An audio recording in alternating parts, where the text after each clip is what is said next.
السلام علیکم ورحمۃ اللہ وبرکاتہ۔ نحمده ونصلی علی رسوله الکریم، اما بعد فاعوذ باللہ من الشیطان الرجیم، بسم اللہ الرحمن الرحیم۔ لقد كان لكم في رسول الله أسوة حسنة لمن كان يرجو الله واليوم الآخر وذكر الله كثيرا، صدق اللہ العظیم۔ اللہ رب العزت نے ہمیں نبی کریم صلی اللہ علیہ وسلم کی حیات طیبہ سے پوری زندگی کے لیے عملی نمونہ سکھایا، اور اللہ تعالیٰ نے سورہ احزاب کی اس آیت میں فرمایا لقد كان لكم في رسول الله أسوة حسنة، البتہ بے شک تمہارے لیے رسول اللہ صلی اللہ علیہ وسلم کی ذات اقدس میں بہترین نمونہ زندگی موجود ہے۔ یہ نمونہ زندگی انسان کی پیدائش سے لے کر انسان کی زندگی کے آخری سانس تک ایک ایک مرحلے کے لیے رسول اللہ صلی اللہ علیہ وسلم کا اسوہ حسنہ یعنی زندگی کا بہترین نمونہ انسان کے لیے موجود ہے۔ آج وقت کی ضرورت ہے کہ انسان بچے کی پیدائش سے لے کر اور انسان کی زندگی کے آخر تک ایک ایک مرحلہ اس کے بارے میں سیرت طیبہ سے رہنمائی حاصل کر سکے۔ ہمارا اپنا وقت بچپن کا گزر چکا، لیکن آئندہ جو نسلیں دنیا میں آنے والی ہیں ان کی تربیت اللہ کے رسول صلی اللہ علیہ وسلم کی سیرت طیبہ کے مطابق اس طرح ہو جائے کہ ایک گھر میں بچہ یا بچی جوان ہو تو ماں باپ یہ کہہ سکیں کہ ہم نے پیدائش سے لے کر اور اب تک تمہاری تربیت ہم نے سیرت النبی صلی اللہ علیہ وسلم کے مطابق کی ہے، اور اس میں آپ کو کوئی مشکل محسوس نہیں ہوگا انشاءاللہ۔ ایک بھی بات ایسی نہیں ہے جو انسان کے لیے سیرت طیبہ پر چلنا اس کے لیے مشکل ہو۔ چنانچہ ہم انشاءاللہ آئندہ ملاقاتوں میں سیرت النبی صلی اللہ علیہ وسلم پیدائش سے لے کر زندگی کے آخری سانس تک قدم بقدم سیکھنے کی کوشش کریں گے ان جمعوں کے خطبات میں انشاءاللہ۔ اور نبی کریم صلی اللہ علیہ وسلم نے یہ جب بچہ اور بچی پیدا ہوں تو اس کے لیے پہلا حکم یہ عطا فرمایا کہ اس کے دائیں کان میں اذان دیں اور بائیں کان میں اقامت کریں، اور یہاں بھرپور کوشش کرنی چاہیے کہ باپ خود اپنے بچے یا بچی کے کان میں اذان دے، اس لیے کہ بہت دفعہ ہوتا ہے کہ ہسپتالوں میں مختلف امور کے لیے جانا ہوتا ہے تو کوئی دیکھتا ہے شکل و صورت تو کہتا ہے کہ آپ اذان دے دیں، میرا بیٹا ہوا ہے، میری بیٹی ہوئی۔ تو اگر تو وہ بات ماننے والے ہوتے ہیں تو ان سے گزارش ہوتی ہے کہ میں گود میں پکڑ لیتا ہوں، ان کے لیے دعا بھی کروں گا، آپ باپ ہیں، آپ اذان دیں۔ تو یا تو وہ کہہ دے مجھے اذان نہیں آتی، ٹھیک ہے پھر دے دیں۔ اور آج تک ایک بھی باپ مجھے ایسا نہیں ملا، 20 50 واقعات ہوئے، ایک بھی باپ ایسا نہیں ملا کہ جس کو اذان آتی ہو اور میں نے اس سے گزارش کی ہو کہ آپ اپنے بچے کے کان میں اذان دیں اور اقامت کہیں، میں سکھاتا ہوں۔ پھر کوئی باپ مجھے ایسا نہیں ملا کہ جو اذان اور اقامت کہتے ہوئے رویا نہ ہو، ایک بھی نہیں ملا۔ اس وقت جذبات ہوتے ہیں کہ اللہ نے اولاد دی ہے، بیٹا دی ہے، بیٹی دی ہے، یہ بڑا ہوگا، یوں ہوگا، کیا کیا انسان کے ذہن میں باتیں ہوتی ہیں، باپ کے ذہن میں۔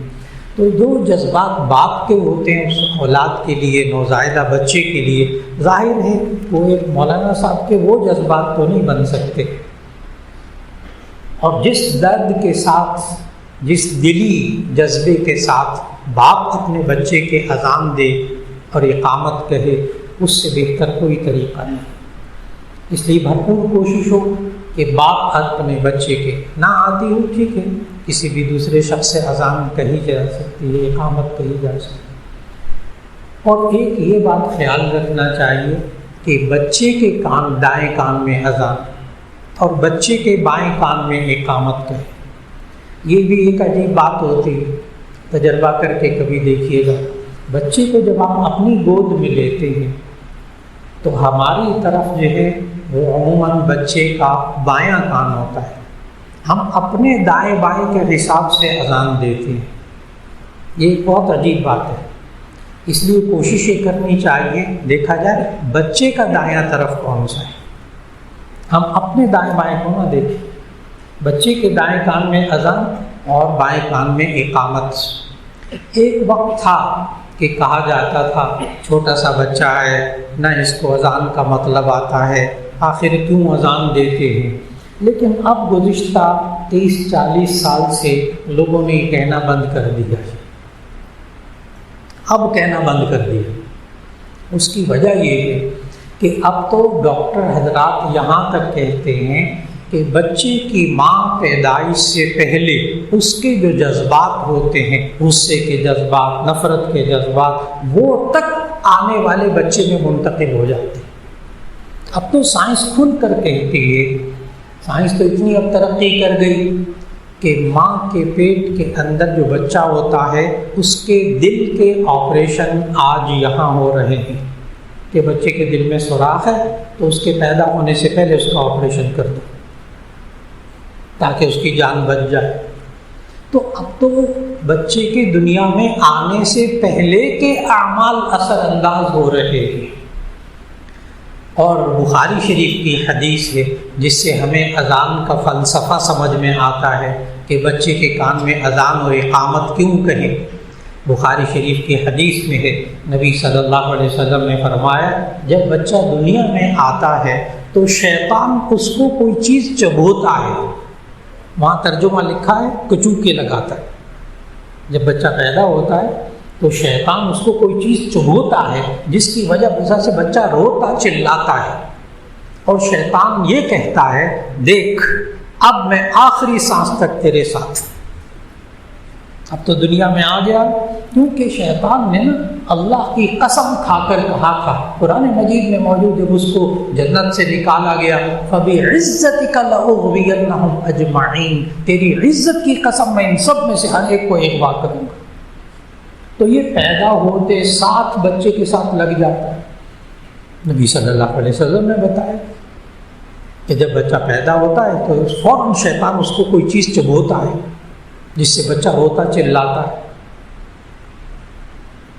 اب اس کے کان میں اذان دی جا رہی، اللہ کا نام ڈالا جا رہا، اب اس کے کان میں اقامت کہی جا رہی، اللہ کے رسول صلی اللہ علیہ وسلم کا نام ڈالا جا رہا، اشہد ان لا الہ الا اللہ، اشہد ان محمد رسول اللہ۔ اور عجیب بات ہے، جامع ترمذی کی حدیث ہے کہ نبی صلی اللہ علیہ وسلم نے فرمایا کہ رات کو جب سونے لگو تو برتن ڈھانپ کر سویا کرو اور دروازے بند کر کے سویا کرو، آگ بجھا کے سویا کرو۔ تو وہاں ایک روایت میں ہے کہ بسم اللہ پڑھ کے بند کیا کرو۔ پھر وہاں پر محدث نے اس حدیث کی تشریح میں لکھا اس لیے کہ جب آپ دروازہ بند کرتے ہوئے اللہ کا نام لے لیں گے نا، اب شیطان داخل نہیں ہوگا، اب شیطانی اثرات آپ کی پینے کی چیزوں میں نہیں آئیں گے، آپ کے کھانے کی چیزوں میں نہیں آئیں گے۔ تو معلوم یہ ہوا کہ جب بچے کے کان میں اذان دی جائے تو اس وقت جب بچہ رو رہا ہے، پیدا ہوتے ساتھ ہی روتا ہے بچہ، یہ اس کی زندگی کی علامت ہے، لیکن اس وقت اللہ کا نام ڈال دیا جائے کان کے اندر تو اس کا اثر ہوگا کہ اللہ اس بچے کو شیطانی قوتوں سے محفوظ رکھے گا انشاءاللہ۔ پھر اس کے بعد جب بچہ 7 دن کا ہو جائے تو پھر نبی صلی اللہ علیہ وسلم نے فرمایا کہ 7ویں دن ایک تو اس کا عقیقہ کرو، نمبر 2 اس کے سر کے بال منڈواؤ، نمبر 3، اس کا اچھا سا نام رکھو۔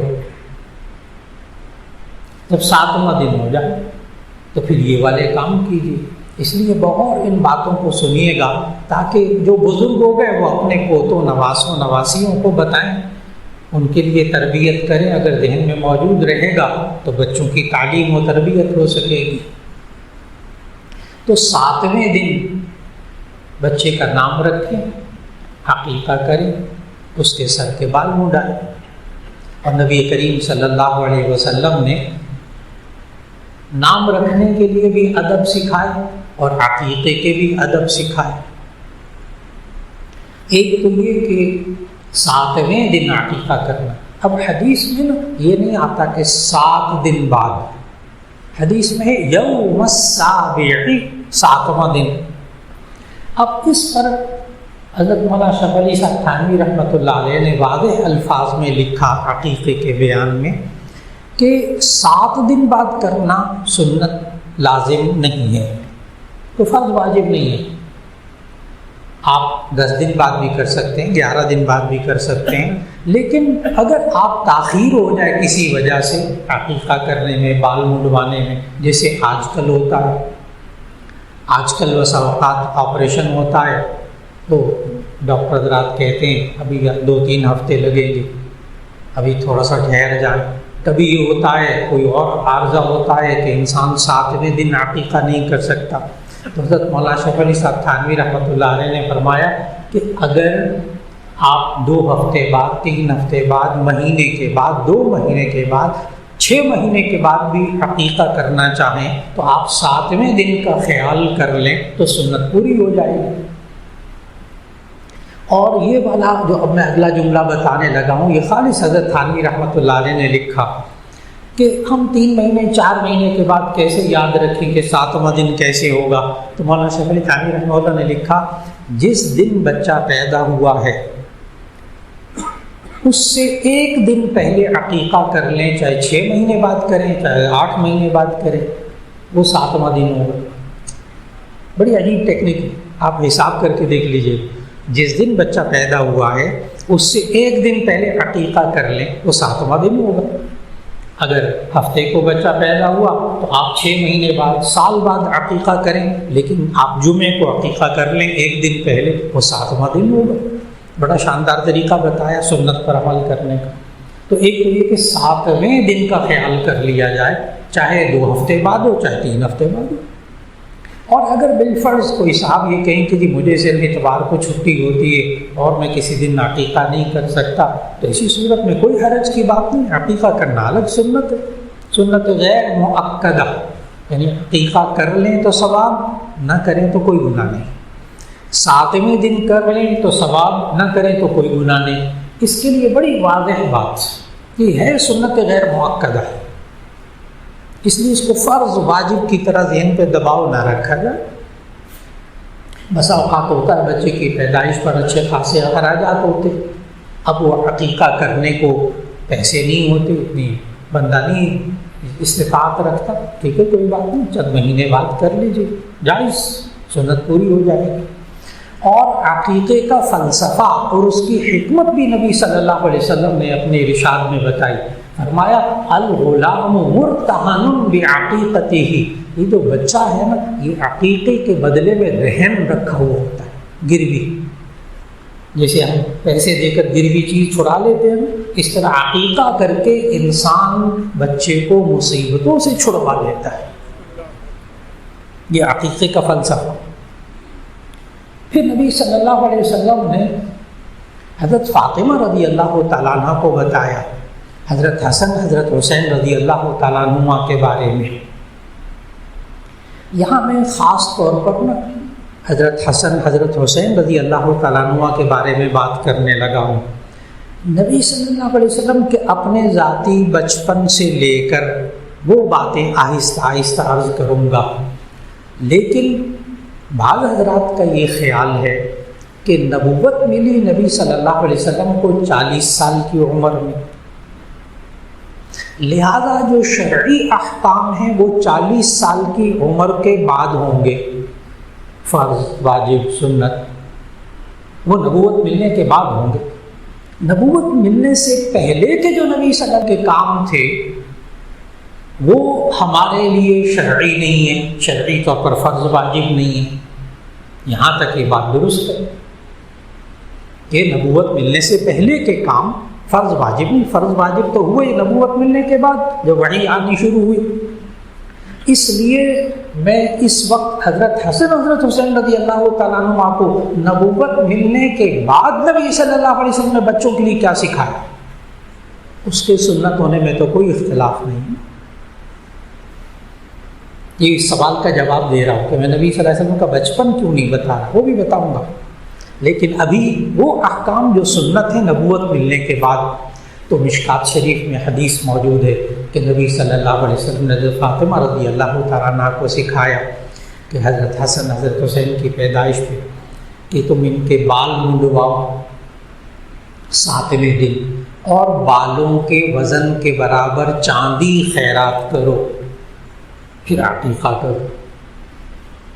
نمبر 1، سر کے بال منڈواؤ 7ویں دن، اس کے وزن کے برابر چاندی خیرات کرو۔ اب لوگ سوچنے لگتے ہیں کہ جی پہلے ہی مہنگائی اتنی ہے، اب بالوں کے وزن کے برابر چاندی خیرات کریں، یہ بڑا مشکل کام لگتا ہے۔ لیکن حقیقت یہ ہے کہ نوزائیدہ بچے کے بال چاہے کتنے گھنے ہوں، کتنے زیادہ ہوں، وہ 3-4 اونس سے زیادہ نہیں ہوتے۔ میں نے تولا بھی نہیں کہا، 3-4 گرام سے زیادہ نہیں ہوتے۔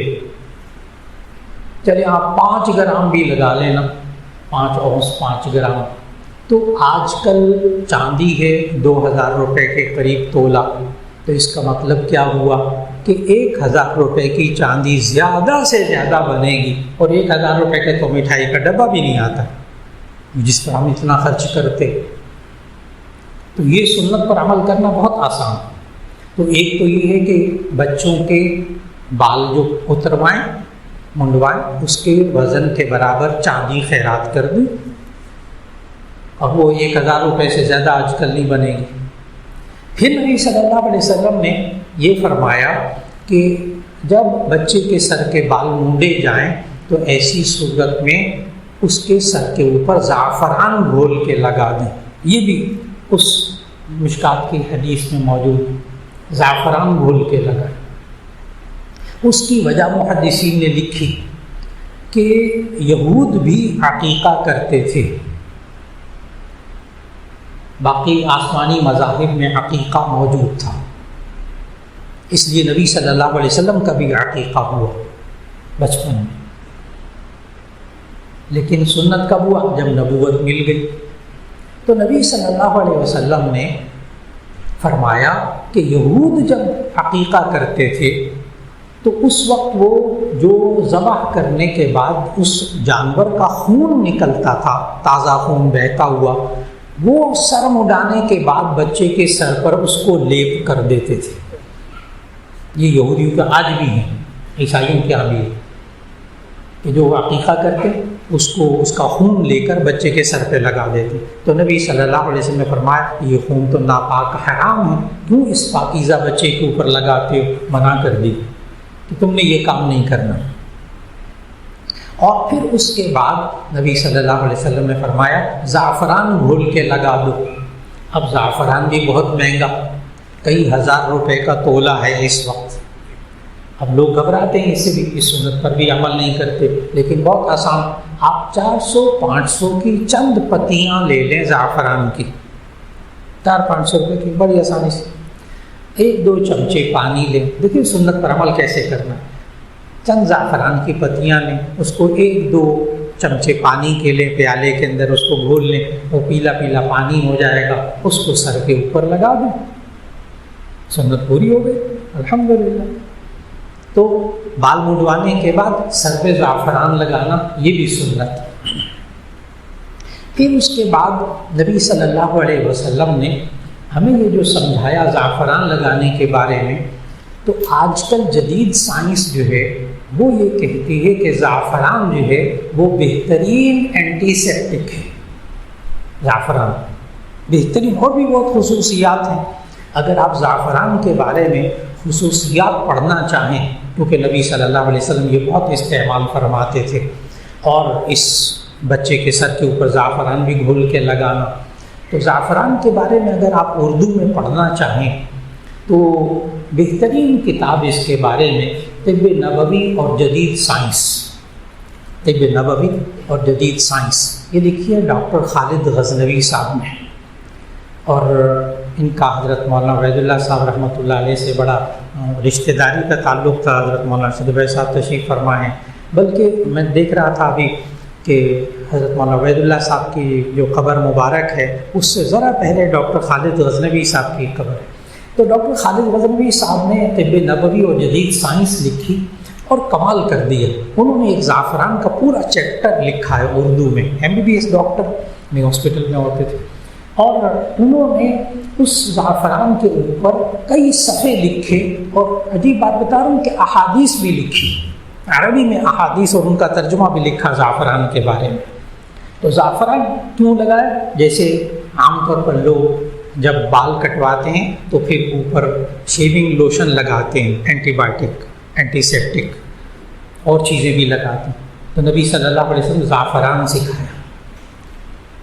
زعفران لگانے کے بعد پھر اس کے بعد عقیقہ ہو گیا، اور یہ عقیقے کا لفظی مطلب بھی اگر بتاؤں نا تو بہت عمدہ رہے گا کہ عقیقہ عربی میں جانور کو نہیں کہتے، عقیقہ عربی میں نوزائیدہ بچے کے بالوں کو کہتے ہیں۔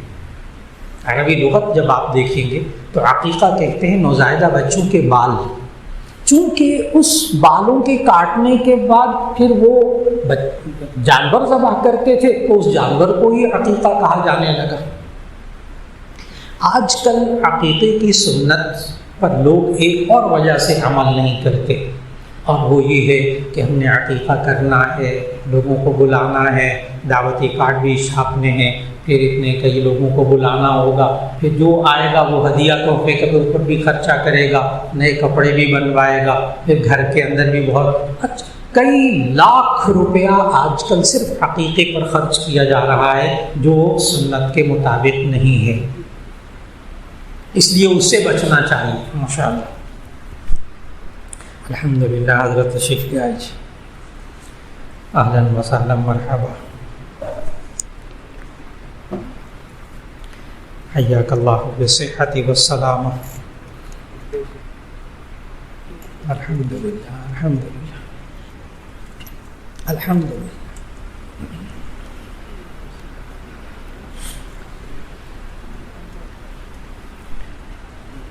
تو عرض کر رہا تھا کہ نبی صلی اللہ علیہ وسلم نے جو عقیقہ کرنے کو کہا تو یہ عقیقے کا لفظی مطلب نوزائیدہ بچے کے بال، چونکہ اس وقت وہ جانور ذبح کیا جاتا تھا اس لیے اس کو عقیقہ کہا جانے لگا۔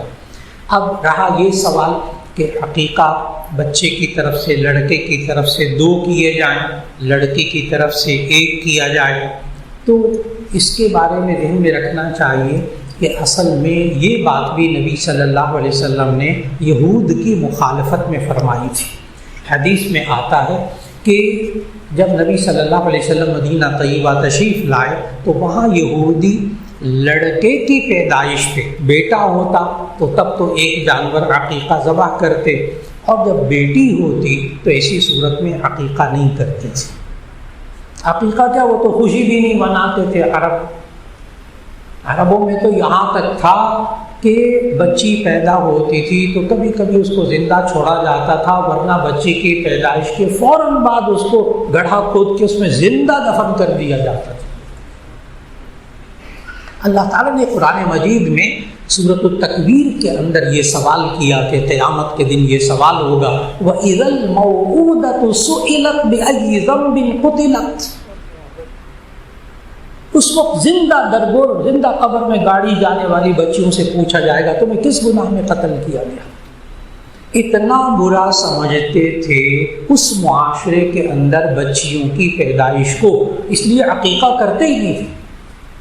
اب نبی صلی اللہ علیہ وسلم نے فرمایا کہ جب بیٹی ہو تو تم 1 جانور ذبح کرو، بیٹا ہو تو تم جو 2 جانور ذبح کرو عقیقے میں، یہ بھی سنت غیر مؤکدہ۔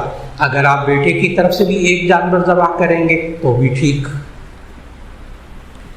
اور عقیقے کے جانور کے گوشت کو بالکل قربانی کی طرح چاہے آپ پکا کر کھلائیں چاہے کچا تقسیم کر دیں. اب ایک جانور لیں اس کے گوشت کو تقسیم کر دیں, اس کو امیر بھی کھا سکتے ہیں, غریب بھی کھا سکتے ہیں, آپ بھی خود بھی کھا سکتے ہیں, اور کچا تقسیم کر دیا جائے, گھر میں کوئی بھی مشکل پیش نہیں آتی, سنت پر عمل کرنا بہت آسان ہے. تو عقیقے کی سنت کو اپنے بچوں کی طرف سے ضرور کیجیے, اور جب بیٹی پیدا ہو تو اس وقت بھی عقیقہ کیجیے.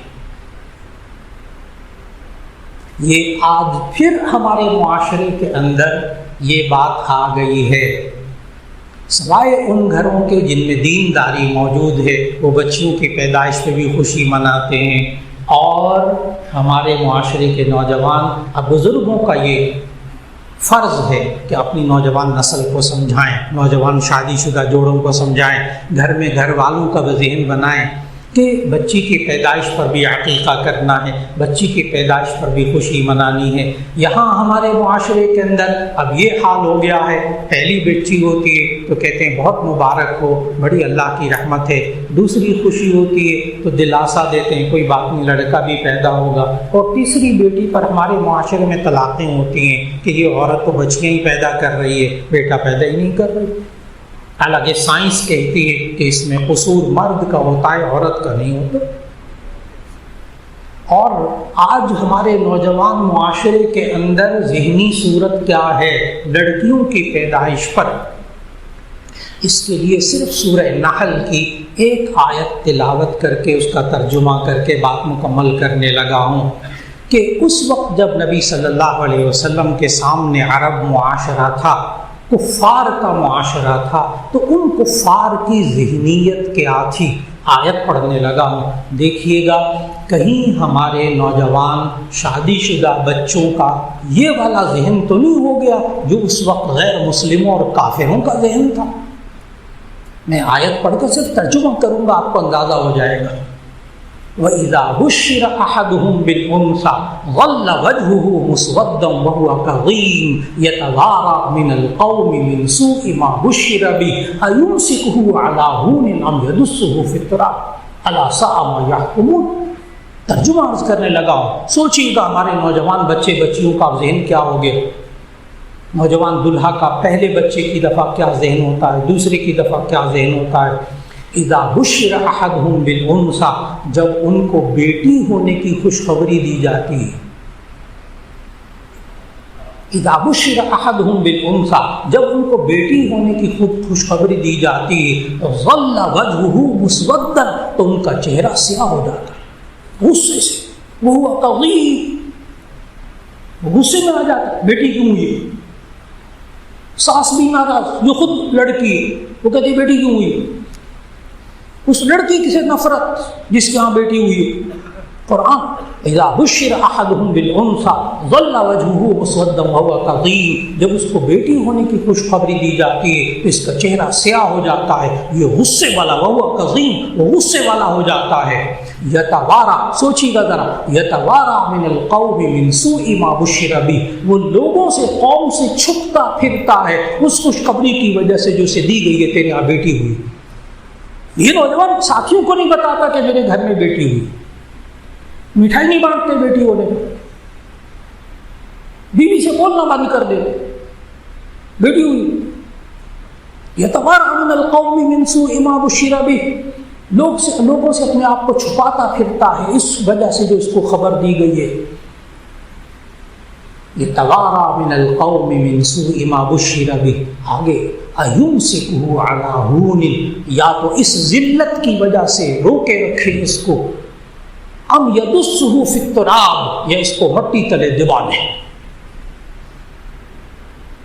آج قانون کا ڈر نہ ہوتا تو ایسی صورت میں ہمارے معاشرے کے نوجوان, میں نے کہا پھر الا ماشاءاللہ, الا استثناء بھی ہے, لیکن اکثریت ایسی ہے جو بیٹی کی پیدائش پر خوشی نہیں مناتی. آج وقت کی بہت بڑی ضرورت, ماں باپ کو تربیت کرنی ہوگی اپنے نوجوان بچے اور بچیوں کی. بیٹا ہونا, بیٹی ہونا, یہ سب اللہ کی نعمتیں ہیں, یہ سب اللہ کی نعمتیں, اس میں کسی کا قصور, کسی کی کوتاہی نہیں ہوتی. اس لیے اس وقت بھی خوشی منانی چاہیے. اللہ رب العزت ہم سب کو جب اولاد دے, جتنے بھی اولاد ہیں اللہ سب کو اولاد دے, اور جب اولاد دے، بیٹا ہو یا بیٹی ہو، اس پر خوشی منائیں، اس کا عقیقہ کریں، سنت کے مطابق اس کو اذان بھی دیں، اقامت بھی کہیں کان میں، اور پھر اس کے بعد بھرپور کوشش ہو کہ نیت کر لیں انشاءاللہ ہم اپنے اس بیٹے اور بیٹی کی جوان ہونے تک، شادی ہونے تک انشاءاللہ سنت کے مطابق تربیت کریں گے۔ اللہ تعالیٰ دعا فرمائیں۔ الحمدللہ رب العالمین۔ اللہم صلی علی سیدنا و مولانا محمد وعلی آل سیدنا و مولانا محمد وبارک وسلم۔ ربنا آتنا فی الدنیا حسنۃ وفی الآخرۃ حسنۃ وقنا عذاب النار۔ یا اللہ ہمارے گناہوں کو معاف فرما، ہماری لغزشوں کو معاف فرما۔ یا اللہ اولاد تیری بڑی نعمت ہے، یا اللہ ہم سے تربیت کرنے میں جو کوتاہیاں ہو جائیں یا اللہ تو اسے معاف فرما دے۔ یا اللہ جن کو تو اولاد دے ان کو آنکھوں کی ٹھنڈک بنا دے، فرما بردار بنا دے، ان کی سنت کے مطابق تربیت کرنے کی توفیق عطا فرما۔ یا اللہ جو بیمار ہیں سب کو شفا عطا فرما، خصوصاً حضرت مولانا فضل الرحیم صاحب دامت برکاتہم، اللہ ان کو شفا عطا فرمائے، صحت عافیت کے ساتھ ہمارے سروں پہ سلامت رکھے۔ اور یا اللہ ہمارے جتنے عزیز و اقارب اس دنیا سے رخصت ہو گئے، یا اللہ سب کی مغفرت فرما۔ اور یا اللہ خاص طور پر یہ سیلاب زدگان، یا اللہ سیلاب سے اتنے متاثرین ہیں، لاکھوں بے گھر ہو گئے اور لاکھوں بیچارے اس وقت بڑی قسم پرسی کی حالت میں ہیں۔ یا اللہ ہم سب کو ان کی مدد کرنے کی توفیق عطا فرما، ان کے ساتھ تعاون کی توفیق عطا فرما، ان کے لیے دعا کرنے کی توفیق عطا فرما۔ یا اللہ سب کو ہر طرح کی آفت سے، اچانک آنے والی آفت سے بھی حفاظت فرما لے۔ یا اللہ جو کاروباری حضرات ہیں ان کے رزق میں برکت نصیب فرما۔ یا اللہ جو بے روزگار ہیں ان کو نیک روزگار عطا فرما۔ یا اللہ جتنے حاضرین موجود ہیں دلوں میں دعائیں ہیں، یا اللہ قبولیت دعا کا وقت ہے، اے اللہ سب کی دعاؤں کو قبول فرما۔ وصلی اللہ تعالی علی خیر خلقہ محمد وآلہ واصحابہ اجمعین برحمتک یا ارحم الراحمین۔